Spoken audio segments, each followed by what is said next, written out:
morning! Welcome to our first ever video podcast. So, ang title ng podcast natin ay Vibe Check. Bakit? Ba't ba Vibe Check? Vibe. Ang dami natin pinagpilian, di ba? Oo. Tapos lahat, ano nga ba? Kasi gusto natin ako personally, gusto ko may touch of Gen Z. Gen Z. Oo. So, pero ano ang pag-uusapan natin? Basically sa, podcast. Siyempre siguro, life at 40 na. Iba yan. Makikiting changes. Hindi lang physically, emotionally, mentally, and spiritually. So, everything about 40-year-old women, ganon? Oo. Yung mga experiences natin, pinagdadaanan natin. Yes, Kasi ang dami-daming experiences at 40. Yung akala mo hindi mo problema nun. Problema mo ngayon. Akala mo blessings or curses no, or blessings pala ngayon. Madami. Yung paradox ng buhay. Sige. At 40, actually 42, ako 42, ikaw 43. 43. Magpo-43 na ako sa December. Sige. At our age, ano ba yung natin? Realizations muna. At our age. Ako talaga life is short. Having lost two parents at 40. Tinake for granted ko yun di ba? Akala mo nandyan lagi ang parents. Ang daling mawala. So ako, life is short, enjoy, love deeply, and kung ano yung dreams mo, i-achieve mo. Ito lang yung life natin, ito lang yung time natin Ako naman siguro at 40 na-embrace ko na yung imperfections. Diba? Yan, yes. Na-realize ko na hindi ko na kayang habulin. Natanggap ko na sa sarili ko na hindi ko na kayang habulin yung bewang ni Kim Chu, yung braso niya. Pwede pa. Parang sobrang, hindi na. So parang na lang, ang goal ko na lang ngayon, be healthy, ganun. So kung ano yung best na physique na pwede, na healthy, yun na lang siguro. Tama, I agree. Ako din, kasi tatlong anak, di ba? So, kada anak, even shoe sizes, di ba? 0.5 ng 0.5 ang laki. Alam ko, di na dakpap ito 100 pounds. Gone are those days. And I like the imperfections. Kasi alam mo imperfections ko, ang aking acne scars, di ba? Growing up with a lot of acne, daming personal, trauma. Pero ngayon, you embrace it, pero that doesn't mean mag-settle ka naman for less. Kumbaga, enhance mo yung yung meron ka. And then, my curls, have you noticed my new curls? These are natural curls. Ay, ikaw natural. Ako natural. Ganda pala. Pwede palang i-embrace yun. Tagal kong tinago. I like that. So at 40, yung mga meron ba tayong ikaw, meron ka bang parang mga pa rin, non-negotiables? Dami ng mga na-experience natin sa buhay. Non-negotiable. What remains? Ano yung intact pa rin sa'yo? Or parang may news ka ba na Intact talaga yung spiritual. Growing up na Catholic tayo. And then, ngayon mas na-realize ko, kahit anong religious affiliations, it doesn't matter. Pero yung relationship mo with God, kung sino man yung God mo, relationship mo with others, and yung relationship mo with yourself. Doon ko na-realize, self-care is not selfish. Kasi paano ko makakapagbigay sa iba kung ikaw empty-empty? Ako, parang at 42, gusto ko pa rin, ang hope ko pa rin for the Philippines. Yes, for the Philippines. Parang hindi pa rin ako hopeless. And then, gusto ko pa rin ma-achieve yung good governance talaga. Diba sa laki ng tax natin? Diba, I think yun. Yung pa rin. Hindi ko pa rin in-embrace yung thought na parang, ay, ganyan na talaga sa Pilipinas. Diba? Parang feeling ko may magagawa pa. Meron, with the new generations, di ba? Marami na ngayon, nare-realize nila at an early age. Yun ang difference nung time natin. Parang dati may voice tayo, pero hindi ganun ka-powerful, di ba? Ngayon, nandun tayo sa time na yun, plus na-influence natin yung newer generation. So, I'm hopeful for you. Buti na lang sa US ako base. Even then, better US government. Election na yun doon. Oo nga pala, mga elections. Para pa yung third nga natin?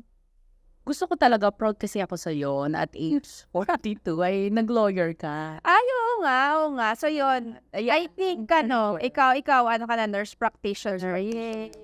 And lawyer at age 40-ish. 40. 40. So, ang moral of the story yata at 40, akala mo ang tanda na natin.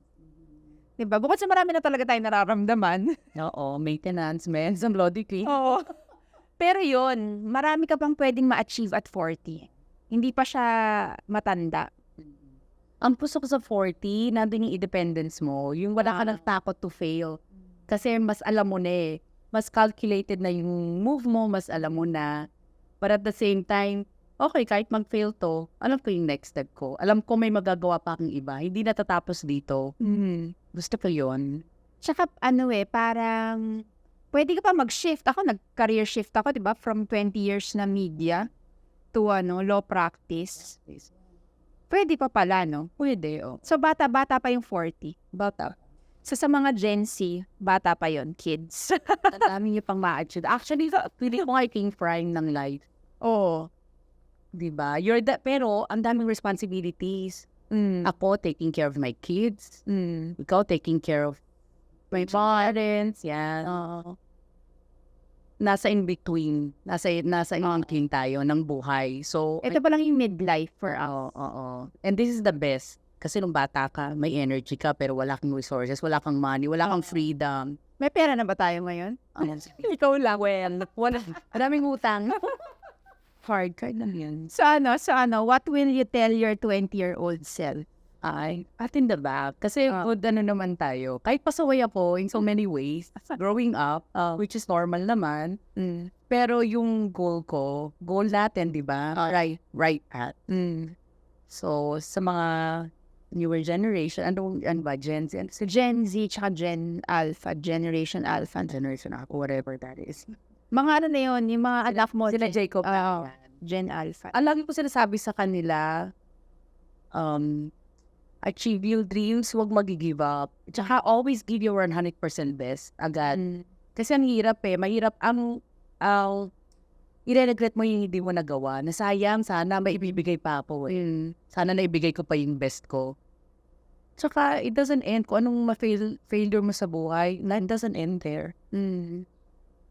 Ako, ano ba sasabihin ko? Huwag masyadong mahiyain. Kasi parang may mga, kaya pa akong gawin ng younger days ko, pero nahihiya ako. Mahihiyain din ako. Hindi naniniwala ang iba, pero mahihiyain ako. Pag puso, oo. Pero mga sasabihan ko na, like, ikaw, best friend ko, or yung mga ibang friends. Pag sinabi ko mahihiyain ako, hindi sila naniniwala, pero mahihiyain talaga ako. May reservation lagi. Tsaka siguro yung mas i-assert ko yung sarili ko. Kasi nung bata tayo, compared ngayon, parang laging takot tayong ma-judge. Yes. Di ba sasabihin ng iba? Ngayon at 40, parang wala na akong pakialam di ba? Sabihin yung malaking balakang ko, di ba? Maputi lang ako, okay lang. Hindi na ako nasasaktan. I'm more than that. Diba? Hindi yan na-define ng ako lang. Tsaka parang may mga battles tayo na pinipili na lang natin. Ay, oo. Hindi rin ako may makipag-away sa asawa ko. Nakakapagod. Diba, kaysa makipag-away kayo, tutulog ko na lang. Di ba parang minsan, pag may nagsabi, 1 + 1 = 5, okay na. Sige, bala. Does it make you happy? Okay, then I'm happy for you. I support you. Ganun na, di ba? Tsaka parang akin, piling-pili na lang din yung yung set of friends. Diba? Parang dati ang dami-dami mong friends. Ngayon, na lang talaga, bilang na lang. Tsaka, in fairness naman tayo, nakip natin yung mga friends. Ay, oo, high school. Ano din high school friends? High school friends. Yan. Mga work friends ko, I've been at work for 18 years. Parang family na sila, hindi lang friends. So, yun ang gusto natin sabihin for our premiere episode. Diba? Life is still beautiful at 40. Oh, very beautiful. Flourishing. At age 40, yan talaga yung flourishing. Grabe. Okay? Okay. So, until our next video podcast, sana may sense yung mga sinabi namin at sana may natutunan kayo, di ba? At kung may mga masasuggest kayo or comment or makaka-relate kayo, please let us know. Handa ka na sa bashers? May basher, di ba nga? We don't care. Kasi opinion nila yan. We're welcome. Ako naman ang respect ko pala, if I may add. Opinion nila and I respect you. Kung ganyan opinion mo, kung hindi ka natutuwa, and it's on you, it's not on me. Tama yun. I support you and I'll still love you. whoever you are, to still pray for you. Okay, see you on our next episode. Bye!